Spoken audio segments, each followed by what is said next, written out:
On July 22, 2021, federal agents arrived at a residence in Southern California and placed a 48-year-old man in handcuffs. The charges: securities fraud, market manipulation, conspiracy. His name was Charlie Abujudeh, and in just over a year, he had extracted more than $9 million from ordinary people, retirees, small investors, people who trusted what a stranger on the phone told them about a stock they'd never heard of. The stock at the center of this scheme, Odyssey Group International, had virtually zero trading activity. For 3 years, total shares traded could be counted in the single-digit thousands. The company's entire float was worth barely 6 figures. Yet Abujudeh turned this ghost of a stock into a personal ATM, not through clever trading, but through a manufactured illusion of demand. And the person he believed would help him scale this fraud? That person was working for the FBI empire building. Charlie Abujudeh was not a Wall Street insider. He wasn't a hedge fund manager or a registered broker. He was a California businessman whose most notable prior venture was a spa in Orange County that had drawn its own legal troubles years earlier. No institutional credibility, no professional pedigree. And that detail matters because it reveals how penny stock fraud actually works. You don't need a seat at any table. You just need shares, a phone, and people willing to believe. By August 2019, Abujudeh had acquired 2.5 million shares of Odyssey Group International from an original shareholder. The price, roughly 4 cents per share, about $100,000 total. But what made this purchase extraordinary was what it represented: approximately 98% of the company's freely tradable stock. In one quiet transaction, he had seized control of an entire public company's float. Odyssey, incorporated in 2014, was ostensibly a medical product and health technology company with aspirations around concussion treatment. In practical terms, it was a shell with almost no revenue, no meaningful operations, and no market interest. For most investors, this stock didn't exist. For Abujudeh, that invisibility was the entire point. Fraud mechanism explained clearly. The scheme relied on a deceptively simple principle. If you control virtually all of a stock's available shares, you control the market for that stock. Price, volume, narrative, all yours to manufacture. Imagine a tiny auction house where only one painting exists. If you own that painting and control who walks through the door, you set any price you want. That's what Abujudeh did with Odyssey. He owned the supply. He just needed to create demand. In early 2020, he hired a call center to cold call retail investors. One of the earliest victims held a 6-figure 401k in diversified mutual funds. The operatives convinced this man to roll his retirement into a self-directed IRA, liquidate his holdings, and pour the proceeds into Odyssey stock. After every would double. On some days, this single would double. On some days, this single investor accounted for 97% of all Odyssey trading activity. Each share he bought came directly from Abujudeh's account, sold between $2 and $2.30. Shares that cost 4 cents each. The trades were coordinated precisely. Abujudeh dictated timing and price. The investor thought he was participating in a real market. He was participating in a stage production. Red flags. The warning signs were embedded in the data from the start.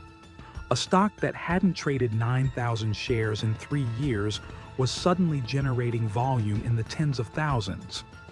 A company with no revenue was being touted as a gateway to a trillion-dollar healthcare sector. And one investor's trades were filling the vast majority of daily volume for an entire public security. Nobody flagged it.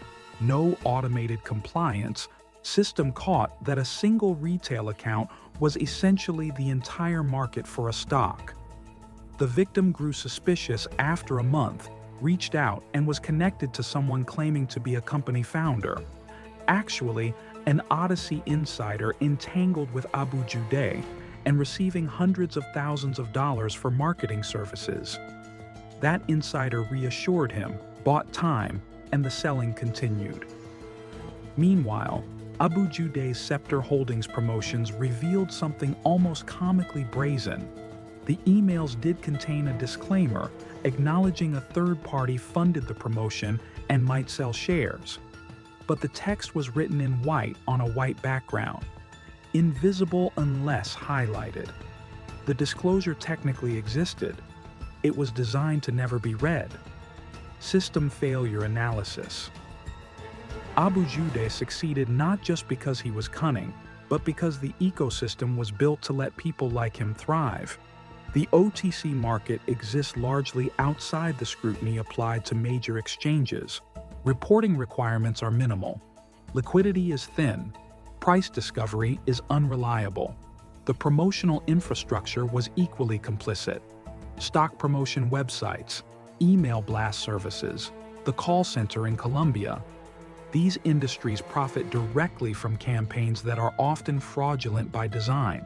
They don't ask why someone wants buying pressure in an untradable stock. They ask how many emails per day. Brokerage firms failed to catch the concentration of a single investor's activity in a single illiquid stock. The self-directed IRA structure allowed a retiree to liquidate a diversified 401k and pour it into a 4-cent stock without triggering meaningful safeguards.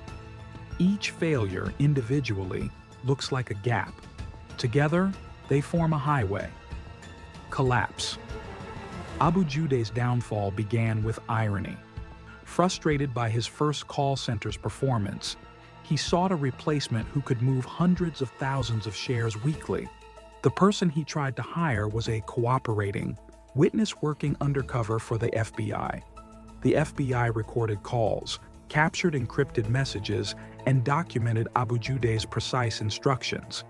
In 2 transactions, he unknowingly sold 7,000 shares directly to the FBI for $15,840. He then wired a $5,492 commission to a bureau-controlled bank account. He was paying the people building the case against him. When the FBI cooperation didn't produce volume, Abujudeh pivoted to email promotions and liquidated his entire Odyssey position by July 2020, generating $2.6 million. Identical campaigns for Scepter Holdings and Canapharma RX pulled in another $3.2 million and $3.3 million respectively. In July 2021, the SEC filed emergency charges. He was arrested the same day. Human cost. The retirement investor lost more than $39,000. Years of careful saving, employer matches, compound growth, vaporized because a stranger convinced him a stock nobody traded was about to change his life. He wasn't alone. Promotional campaigns reached thousands of inboxes. Call centers contacted dozens of investors. In September 2022, the SEC charged 4 additional individuals, Matthew Nicosia, William Reininger, Fabrizio Di Carlo, and Ronald Touchard, who had operated boiler rooms, served as insiders, and facilitated the dump. This was not one man's scheme, it was a network. Abujudeh consented to a final judgment in January 2023, disgorgement of $5.4 million, prejudgment interest of $116,000, a $414,000 civil penalty, plus 5-year penny stock and officer-director bars. He pleaded guilty to securities fraud conspiracy in May 2022. Psychological autopsy. Abujudeh was not operating from desperation. He invested $100,000 to acquire shares. He hired multiple agencies. He coordinated across borders with promoters in Florida, Canada, and Colombia. This was methodical. A pattern appears consistently in micro-cap fraud. The perpetrator begins seeing the market as a tool rather than a system. Shares aren't ownership stakes, they're inventory. Investors aren't people, they're targets. Promotional campaigns aren't marketing, they're extraction mechanisms. Once that mental shift occurs, escalation becomes inevitable. After Odyssey, he moved to Scepter, then Canafarm-RX. Each cycle reinforced the belief that the system was too slow, too fragmented to catch him. That belief held right up until he wired a commission check to the FBI. Reflective ending. Every public stock carries an implicit promise that its price reflects something real: supply meeting demand, information flowing between willing participants. Abujudeh dismantled that promise entirely. He controlled supply, he manufactured demand, and the infrastructure of the market, brokerages, OTC platforms, promotional networks, didn't intervene until law enforcement did. $9 million is not staggering by Wall Street standards, but it was extracted from people who couldn't afford to lose it through a system that was supposed to protect them. The fraud wasn't complicated. It didn't require algorithms or offshore shells or complex derivatives. It required shares, a phone, an email list, and a market that wasn't paying attention. That's the part worth remembering.